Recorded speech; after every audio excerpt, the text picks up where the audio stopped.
Hi everybody, welcome to Hancock Parks here again, and today I am here for virtual experiences for discovery stories.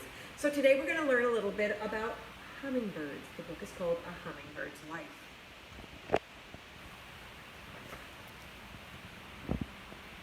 In spring, a female ruby-throated hummingbird lays 2 eggs.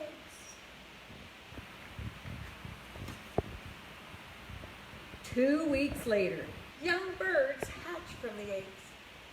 The female hummingbird feeds the chicks.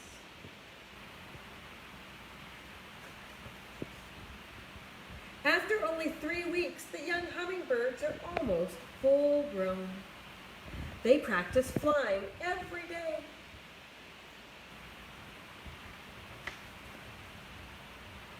They practice using their tongues too. Soon the hummingbird makes their first flight. They do not go very far.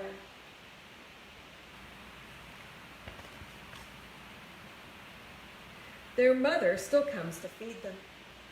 On a sunny summer morning, one hummingbird flies off on its own.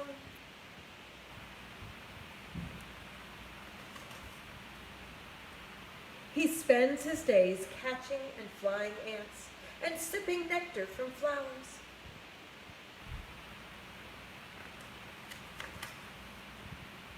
At night, Katydid sing while the hummingbird sleeps. When the weather grows cold, the hummingbird starts his long trip south.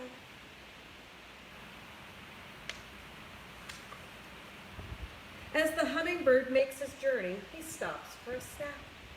Uh-oh, the hummingbird gets stuck in the garden spider's web.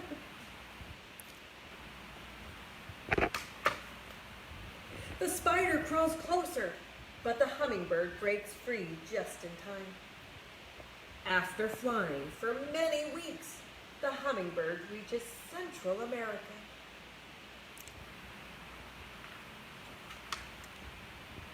The air is warm and there is plenty of food to eat. Soon the hummingbird molts. His old feathers fall out and new ones grow in.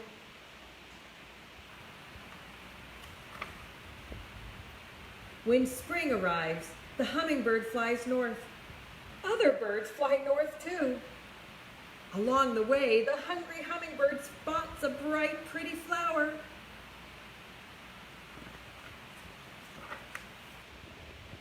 But it's not a real flower. The hummingbird flies away.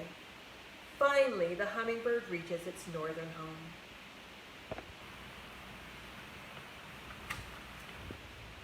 He finds a hummingbird feeder and takes a long drink. A female hummingbird drinks too. The male dances in front of the female, and after the hummingbirds mate, the female will lay her eggs in a nest.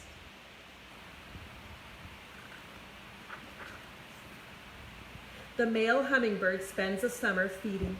He flies south again in the autumn. When a new spring arrives, he will fly north again. Each year, new female hummingbirds will watch this beautiful dance.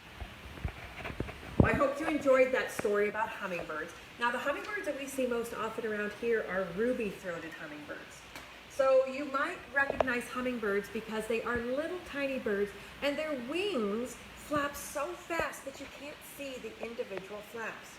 Now, we learned a little bit about hummingbirds and things that they eat. Now, one of the things that you might have out in your garden is a hummingbird feeder. In our hummingbird feeder, we put something called sugar water in it. You can buy special sugar water or you can make your own. Now, the hummingbird feeder is shaped so it has little holes in it, and the hummingbird can stick its beak and its tongue inside those holes to eat. Now, how that works is the hummingbird has a very long, thin beak, and it uses that to get into long, thin flowers. In order to reach the nectar in those flowers, it has a really long tongue. Look right there. Can you see the hummingbird's tongue?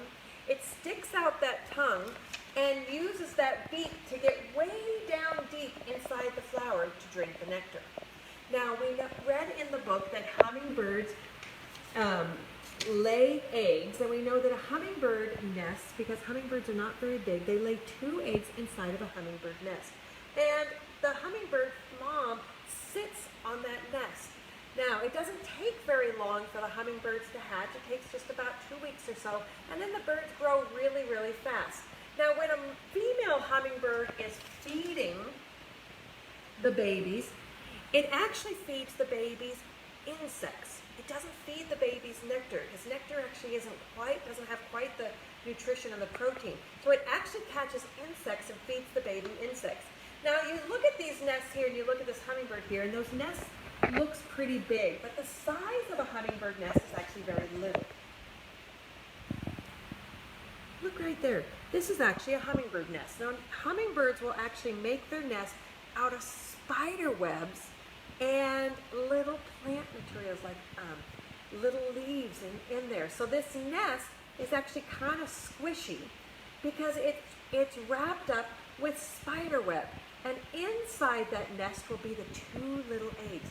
And the hummingbird mom will sit on those eggs until it hatches into the babies. Now, this time of year with our hummingbirds, you might start to not see them very much because our hummingbirds actually migrate. Now, we know they're up here in Ohio, but then they will actually fly all the way down to Central America. That's way down below Mexico. They fly that far where they stay in the wintertime. And they stay down there because, as we know, hummingbirds mostly eat nectar out of flowers. So they go where the flowers still are. So when we get cold and snow and our flowers go away, hummingbirds actually migrate down to Central America. And then when it starts to get warm again up here, then they will migrate back here and we'll see them again in the spring.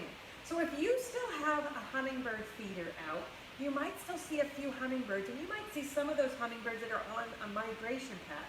Some of them hummingbirds that we're going to even see now are actually coming from Canada. They went all the way up to Canada and now they're migrating down, and we're one of the stops. So please don't take your hummingbird feeder away yet, not until it gets cold, and that's when we don't need it anymore. So I hope you enjoyed learning a little bit about ruby-throated hummingbirds, and I hope you have a chance to see a hummingbird out there. Now join us again on Wednesday at 1 o'clock, where we're going to join at the McKinnis house for Way Back Wednesdays. Everyone have a wonderful afternoon. Bye, everybody.